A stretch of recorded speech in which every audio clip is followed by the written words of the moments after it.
Hey, so we are here to talk about these interpersonal communication notes. So you should have your notes sheet out in front of you, and as we go through, you can fill in the blanks for those. So, interpersonal communication. Communication in general is a process in which messages are sent, received, and understood. And that understood part is huge because I might say something and I might think that I've said it and it makes sense, and the person might hear it, but they might not understand it. So it really is all three, those three pieces together.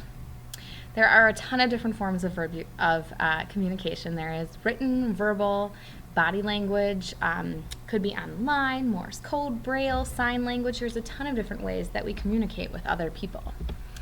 But we need to talk about effective versus ineffective communication. So what is good is using I messages. Like, I don't like it when you talk behind my back. I would appreciate it if you would stop. Versus you, which put people on the defense, saying, you always spread rumors about me. You are an awful friend.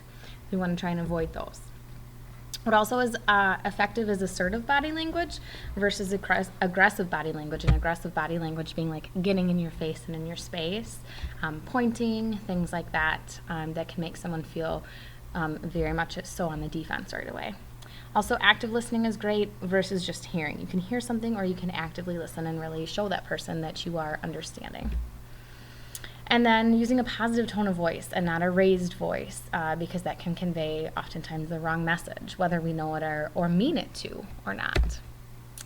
And then also looking at things from the other person's point of view, having empathy. Okay, well, that's not really how I've thought about it before, but hang on, let me take a step back and see how you would feel, or how I would feel if I was in your shoes, versus just saying, no, the way that you're thinking is wrong.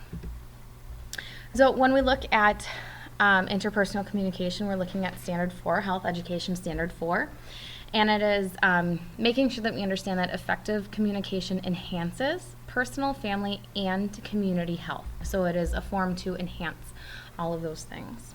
The standard also focuses on how responsible individuals use verbal and nonverbal skills to develop and maintain healthy personal relationships. And that's what we're looking for ultimately in health, would be to make and keep healthy personal relationships.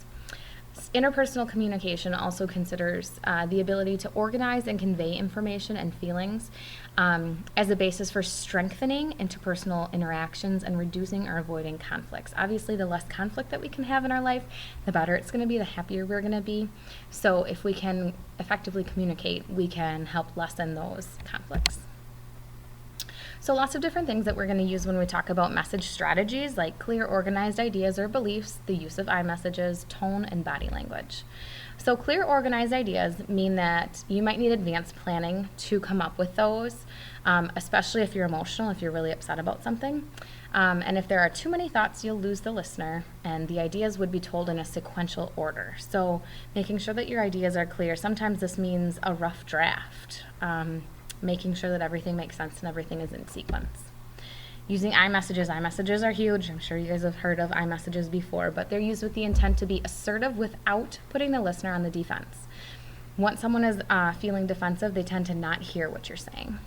They're used to take ownership for one's feelings rather than implying that your feelings are caused by another person. So I'm really getting backed up on my work since I don't have that presentation outline yet, instead of saying, you didn't finish the presentation outline. So you can see the difference in how that might make someone feel. So how we construct an iMessage would be to say, I feel, and then you're going to insert the feeling word. When, so what caused you to feel that way? And then you need to tell the person, what would you like to happen in the future? Because sometimes we just might not know. And sometimes maybe what they would do in that situation would be different than what you would like to see happen. So I feel when I would like. Tone is huge as well. Emotions, tone can help convey emotions, and it also is the difference between respectful versus aggressive and confrontational. Oftentimes it's not what you say, but how you say it. So I hope that you have a really good day today is very different than I hope you have a really great day today. You can see the sarcasm in the second one makes you think like, what, do you really or not? What's going on here? Body language. Research has suggested that more than 85% of all meaning is derived from nonverbal behavior. So as I talked in the beginning of the school year, if you come in and I'm running around and I'm trying to get this thing ready and that thing ready, I probably don't seem very approachable. And that would be not me saying I'm not approachable, but just based on my body language. Whereas if I'm in here and I'm greeting you at the door, that would obviously be a lot more open and you would feel more welcome to talk to me. So different things with body language. It could be eye contact, body position, whether you're open and facing someone or if you're kind of to the side and closed and staying together.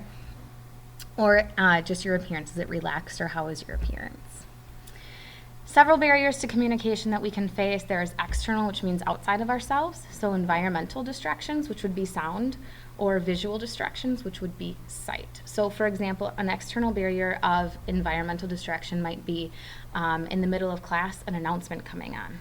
That you're like, ooh, what's, you're going to think or listen to that. Or thunder outside. You're going to be like, oh, I wonder what's going on. I wonder how long it's going to storm versus what the speaker is saying. And then visual distractions could be something like if someone were to walk through the back of the classroom in the middle of class, you might be like, oh, what are they doing here? And so that is distracting you. And then there's internal barriers as well, such as not paying attention, not listening, boredom, and lack of interest. So in order to make sure that we aren't ignoring someone and making sure that we are actively listening, we need to stop and think about your own thoughts. Stop thinking about your own thoughts and really listen to what the person has to say.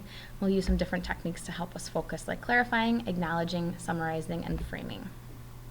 So clarifying is asking for clarification to make sure that you understood. So restating or paraphrasing. So do I understand you correctly that? Or did you say, or what I think I'm hearing you say is, and then restating it. Acknowledging lets the speaker know that you understood and heard the message and appreciate the speaker's point of view. This does not mean that you have to agree. This would be really big in talking about maybe politics with someone who you don't agree with their view. Say, okay, thanks for sharing. That helps me understand why you might feel that way. But you don't need to agree with it. Summarizing is just similar to restating. So after you've read a book and you write a book summary, that's what it is. Similar to restating, just picking out the main ideas. Okay, so we agreed that this is what will happen from here. Framing is to see if the speaker is open to hearing your ideas and to draw suggestions. Figures out where do we go from here in this conversation. Because sometimes maybe your friend comes in the morning to school and they're really upset. And all that they want to do is just say, here's what happened this morning. I got in a fight with my mom, blah, blah, blah, blah, blah. Here's what happened, and that's it. They don't want to talk about it anymore. They just want to get it off their shoulders, and they feel better. Whereas some people want to keep on talking about it and want your help to come up with a solution. So framing is where you figure out, where do we go from here? What do you need from me, or what is our plan?